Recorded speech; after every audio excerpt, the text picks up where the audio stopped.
Hello, I am Dr. Satish Babu, Senior Consultant, ENT, Head and Neck Surgeon, working with the Apollo Hospitals, Bangalore.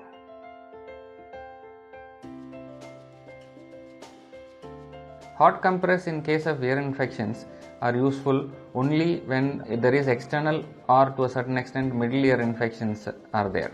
So if there is a lot of pain, especially in a case of child, you can gently apply a little bit of warmth with a hot water bag or a towel dipped in hot water or a towel heated over a tawa and kept over the pinna, and to spread in front and to the back side of the ear, basically the area around it by about 4-5 centimeters around, all around the pinna. If you give a bit of hot compress, then the pain is eased off, right? In case of middle ear and inner ear infections, if there is pain, hot compress may not be of great help, as the same case with the ear drops or oil into the ears.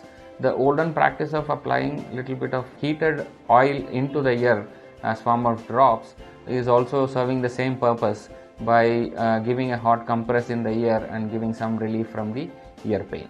So can be given at a very mild level.